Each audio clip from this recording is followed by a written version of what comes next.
ये देखो भाई, देख रहे हो, ये देखो ये क्या है, ये है आपका केसर, असली केसर है, असली केसर। ये देखो भाई, ये असली केसर है ये वाला, ये BS6 का एक का असली केसर है ये। अब इस हालत की जो जिम्मेदारी है वो एक मैकेनिक की होती है भाई। इसमें हुआ क्या है, मैं आपको पूरी कहानी समझाता हूँ। इसकी टैबलेट सेट किए होंगे, टाइमिंग चेन डाली होगी। अब देखो इसकी कैप को देखो कितनी बुरी तरह से चोटें मारी गई हैं। देख लो, यहाँ चोट मारी, यहाँ चोट मारी। मैंने कहा भाई 6 नंबर की एलएनगी नहीं ले लोगे ना टपारिया कंपनी की, तो ये मस्त मक्खन की तरह काम करता है, ठीक है। BS6 गाड़ी है, ठीक है, ज़्यादा पुरानी भी नहीं है। और ये जो गाड़ी है इसकी हालत देखो कितनी बुरी तरह हो गई है। अब ये हुई कैसे, इसके नट बोल्ट लगते हैं यहाँ पर केम सावर में, देखता हूँ मैं है या नहीं है। इसको थोड़ा सा बैक करते हैं, इसको बोल्ट को बाहर निकालते हैं, इसको थोड़ा, ये जाम हो गया बोल्ट, उधर से खोलना पड़ेगा भाई, ज़रा मैं दिखाता हूँ। ये खुल गया, ये है अंदर, ठीक है भाई। तो ये जो है मैं दिखाता हूँ आपको पूरा कंप्लीट। इस पॉकेट बाहर निकाल के, ये देखो, ये इस पॉकेट बाहर निकाला हमने, और ये मैंने टाइमिंग चेन को अलग कर दिया, ये हो गई। अब इसमें हुआ क्या है, इसके अंदर ना 2 बोल्ट लगते हैं, एक यहाँ बोल्ट लगता है और एक यहाँ लगता है बोल्ट। अब इन दोनों बोल्टों के अंदर जो बंदे ने टाइट किया है, वो 2 बोल्ट में से एक बोल्ट या दोनों ही बोल्ट टूट गए हैं, और टूटने के बाद या फिर वो खुल गए हैं। और जब वो खुले हैं तो खुलने की वजह से वो बोल्ट बाहर आए होंगे। अब वो बाहर आने की वजह से क्या, वो यहाँ से पूरा का पूरा ये कट गया है। अब सबसे बड़ी बात, बोल्ट है कहाँ, वो बोल्ट जहाँ तक मेरा आइडिया है वो बोल्ट इसके इंजन के अंदर चले हुए होंगे, और अंदर जाने की वजह से इंजन में कोई दिक्कत आई होगी। अब वो क्या दिक्कत आई ये तो मैग्नेट खोलने के बाद ही पता लगेगा। तो इसका फटाफट से मैग्नेट खोलते हैं, इसका इंजन उतारते हैं, और उसको और आपको बताते हैं कि पूरी कंप्लीट कहानी क्या है और इससे कितना नुकसान हुआ है और कैसे इससे बचा जा सके, ठीक है। फटाफट खोलते हैं इसका इंजन।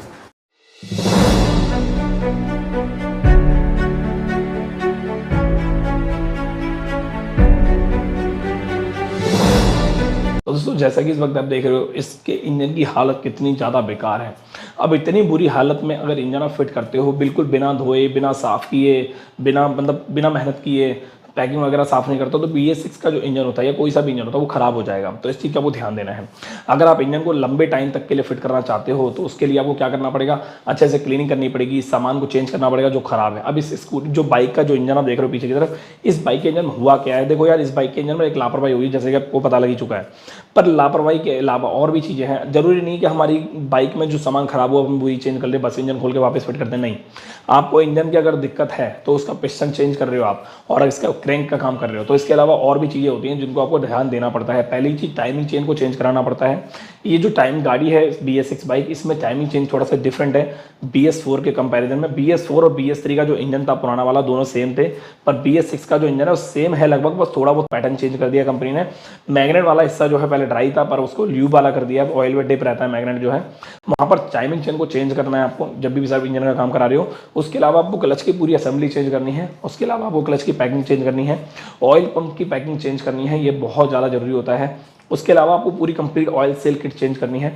ऑयल सेल किट क्या होती है बता देता हूँ आपको। जब हम इंजन को फिट करते हैं और इंजन को वॉश करते हैं, तो वॉश करने के बाद ऑयल सेल किट जो है फूल जाती है और वो ख़राब हो जाती है। तो ये जो रबड़ की सीलें होती हैं, अगर हम इसको नहीं चेंज करेंगे तो लीकेज आने की परेशानी आएगी, और हीटिंग आएगी, परेशानी आएगी। हीटिंग की परेशानी तो आपकी गाड़ी में लीकेज होते ही स्टार्ट हो जाएगी, ठीक है। अगर आपको बिलीव नहीं आ रहा तो एक काम करना, आप थोड़ा सा ऑयल लेना और अपने साइलेंसर पर डालना, उस गाड़ी को चलाना, तो आपकी गाड़ी में हीटिंग की परेशानी आने लग जाएगी। या इंजन पर डाल देना, थोड़ा साइलेंसर छोड़ो, तो भी हीटिंग की परेशानी आएगी। तो ये हीटिंग से बचने के लिए आपको लीकेज को बंद करना पड़ेगा, ठीक है। ये सबसे बेस्ट जुगाड़ है। और हाँ, एक चीज़ और, पैकिंग को ओरिजिनल डलवाना है, लोकल नहीं डलवाना है। बॉन्ड अगर यूज़ करवा रहे हो अपनी गाड़ी में आप, तो बॉन्ड रेजी बॉन्ड यूज़ करना है, प्रॉपर पानी वाला बॉन्ड, वाटर बॉन्ड। व्हाइट वाला बॉन्ड यूज़ नहीं करना है जो ट्रांसपेरेंट नहीं होता, सूखने के बाद भद्दा हो जाता है। व्हाइट कलर का लाल, पीला, नीला, हरा गुलाबी बॉन्ड बेकार होते हैं, ठीक है ना। एक ब्रांड न्यू कंपनी का फोन लोगे तो ज़्यादा बढ़िया रहेगा। स्पार्क प्लग आपको 3 कंपनी में से कोई सा भी कंपनी डलवा सकते हो, चैंपियन, NGK या माइको, और एक और बॉश कंपनी। इन 4 कंपनी में से कोई सा भी डलवा सकते हो। स्पार्क प्लग प्रॉपर चलवाएं, मतलब डलाएं, और इसका गैप जरूर चेक करा लें, क्योंकि गैप अगर चेक नहीं करोगे, ऐसे डाल दोगे, तो आपकी गाड़ी में एवरेज की, स्टार्टिंग की और पिकअप की परेशानी बढ़ जाएगी, चाहे कितना भी बढ़िया तरीके से इंजन आप फिट कर लो। और हाँ, एक चीज़ और, जब इंजन आप फिट करा लेते हो अपनी गाड़ी में, तो इंजन फिट कराने के बाद आपको भगानी नहीं है गाड़ी, और 3 बंदे नहीं बैठाने, गाड़ी लिटा के नहीं मोड़नी, उछालनी नहीं है, पानी में डुबा के नहीं चलानी है। अब आप सोच रहे हो पानी में डुबा के कौन चलाएगा, देखो बता देता हूँ। जब बरसात होती है ना, तो बरसात में क्या होता है, एरिया में पानी भर जाता है। हम क्या करते हैं, हम गाड़ी को कम पानी में निकाल लेते हैं तो चल जाता है, पर जैसे ही फुटरस के क्रॉस करता है पानी, साइलेंसर डूबने लगता है, तो वहाँ पर हम भगाते हैं, तो हमारी गाड़ी के इंजन पे लोड पड़ता है। एग्जाम्पल देता हूँ, हम यहाँ से बहुत तेज़ी से भाग रहे हैं, और भाग रहे हैं, कोई दिक्कत नहीं है। हमने कम से कम करीब 100 मीटर हम भाग लिए, और वहीं अगर हम सिर्फ हमें 10 मीटर भागना है और हमने यहाँ तक पानी भर लिया और हम भाग रहे हैं, तो जितने में हमें 100 मीटर में थकान हुई उतने में 10 मीटर में थकान हो जाएगी पानी भर के, पानी अगर यहाँ तक भरते हैं, ठीक है। तो ये चीज़ बाइक के साथ होती है। बाइक पानी के लिए नहीं चलाई गई, बाइक हवा में चलाई गई है, मतलब जो रोड होती है वहाँ पर, ठीक है। तो इसको ध्यान देना है आपको। उसके अलावा एक चीज़ और खास जो बहुत ज़्यादा जरूरी है, अगर आप सर्विस करा रहे हो, इंजन का काम कराने के बाद पहली सर्विस करा रहे हो, तो इंजन के नट बोल्ट सारे टाइट कराने हैं आपको, बॉडी के नट बोल्ट टाइट कराने हैं, और एक बार प्लग चेक करवाना है। और अगर टैपेट की रिक्वायरमेंट है तो टैपेट जरूर सेट कराने हैं। टैपेट के 100-150 रुपये जो भी एक्स्ट्रा लगते हैं उसको जरूर दें, क्योंकि बिना इसके टैपेट इंजन नहीं कराते हो सर तो दिक्कत होगी आपको। हाँ, अगर रिक्वायरमेंट है तो टिक टिक टिक टिक टिक आवाज़ आ रही है तो अब ये कैसे पता लगेगा आपको, देखो बता देते हैं। जब गाड़ी ठंडी होगी तो आवाज़ कर रही है तो टैपेट आवाज़ कर रहे हैं, ठीक है। और अगर गाड़ी ठंडी है और आवाज़ नहीं कर रही है, गर्म होने पर आवाज़ कर रही है, तो इससे कोई दिक्कत नहीं, क्योंकि BS6 की जितनी भी स्प्लेंडर बाइक मैं देख रहा हूँ आ रही हैं जो, वो गर्म होने पर आवाज़ चेंज कर देती हैं और ठंडी होने पर आवाज़ वही पुरानी वाली हो जाती है। पर एक्सट्रैक में थोड़ा सुधारा है कंपनी ने, बाकी देखते हैं। अभी एक्स्ट्रा का इंजन नहीं खोला है, इंजन जब खोलेंगे आपको बताएंगे जरूर। बाकी एक्स्ट्रैक का इंजन पहले BS6 के इंजन दोनों में कंपेरिजन अगर बात की जाए तो सिमिलर ही है देखा जाए तो, BS4 से बिल्कुल अलग है, ठीक है, ये तो कन्फर्म है। और हाँ, एक चीज़ और, जब इस इंजन को पूरा वॉश कर दिया, वॉश करने के बाद जब फिट किया तो इसका साउंड बहुत बढ़िया निकल के आया है। तो मैं आपको साउंड सुना देता हूँ एक बार, ठीक है। तो देखिए साउंड चेक करते हैं।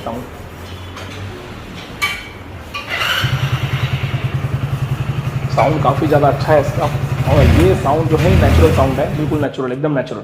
तो इसको हमने गाड़ी दी और बहुत बढ़िया चल रही है, कोई दिक्कत नहीं आ रही। सर्विस टाइम से होगी तो और ज़्यादा अच्छी हो जाएगी। बस ये कि आप किसी भी मैकेनिक के पास अपनी बाइक ले जा रहे हो तो ध्यान रहे मैकेनिक अच्छा होना चाहिए, क्योंकि अपनी मोटरसाइकिल दे रहे हो आप उसको, जिस पे आप चलते हो, जान से बढ़कर चीज़ होती है मोटरसाइकिल, क्योंकि इस पर चल रहे हो आप, ठीक है। ध्यान देने वाली चीज़ होती है, ठीक है। तो ये चीज़ आपको ध्यान से समझनी पड़ेगी, ठीक है भाई। तो मिलते हैं आपसे नेक्स्ट वीडियो में। अभी ये बाइक हो चुकी है। खर्चे की बात बता देता हूँ आपको। खर्चा जो इंजन में आया 8-8,500 के आस 8-8,500 के आसपास का खर्चा आया इंजन में। बाकी लेबर अलग होती है, ठीक है। लेबर हमारी 2,000 के आसपास होती है, बाकी सर्विस वगैरह होती है वो अलग है। तो ये चीज़ आपको समझ में आ गई होगी। बाकी डिपेंड करता है यार, देखो डिपेंड करता है गाड़ी के काम के ऊपर, गाड़ी का काम कैसा है, उसमें काम कितना। कभी कभी 4,000 में इंजन बन जाता है, कभी 5,000 में बन जाता है, कभी 6,000 में बन जाता है। इंजन सीज मारा होता है, टूटा टाटा होता है, तो उसमें ज़्यादा खर्चा आता है। बाकी आप समझदार हो, 1 लाख रुपये गाड़ी ले रहे हो, अगर आपका इंजन 5,000 में 4,000 में बनवाओगे तो आपको नुकसान आएगा। काफ़ी सारे मैकेनिक है जो 3,000-3,500 रुपये लेते हैं, हाफ इंजन फुल इंजन करके दे देते हैं, वो इंजन कामयाब नहीं होता है, याद रखें। एक होता है रीबॉक, एक होता है रीबूक। दोनों ही जूते हैं, पर दोनों जूतों में कितना अंतर है, रीबॉक में और रीबूक में कितना फर्क है ना। रीबॉक ओरिजिनल है, रीबूक लोकल है। तो रीबूक पहन लो फर्स्ट कॉपी, या फिर रीबॉक पहन लो ओरिजिनल। तो वो ये ना, सस्ता रहो एक बार, सस्ता रहो बार बार, महंगा रहो एक बार, सीधी सी बात है। महंगा भी क्या यार, देखो अगर आप एक बाइक खरीद रहे हो 1 लाख रुपए की, और आप वहाँ पे 1 लाख रुपए की बाइक आपने चला ली और 3 साल बाद उसको रिपेयर करा रहे हो, तो 1 लाख की जब आपने बाइक 3 साल पहले ली थी, तो 3 साल बाद 20,000 या 10,000 लगाने में क्या बुराई है उसके अंदर, क्योंकि वो 2 साल के लिए फ्री हो जा रहा हो ना अब, अगर एक मैकेनिक अच्छा है तो ये चीज़ मैं आपको यही सलाह दूंगा, तरीके से काम कराओ, बढ़िया काम कराओ, ठीक है। इस बाइक की तरह आपकी बाइक खराब ना हो और आपकी बाइक सही चलती रहे, मैं उम्मीद यही करूंगा। बाकी इस वीडियो को लाइक कर देना, चैनल सब्सक्राइब कर देना, क्योंकि इस वीडियो में काफ़ी सारी मैंने आपको जानकारी दी है। मिलते हैं नेक्स्ट वीडियो में। Thank you so much, bye, take care.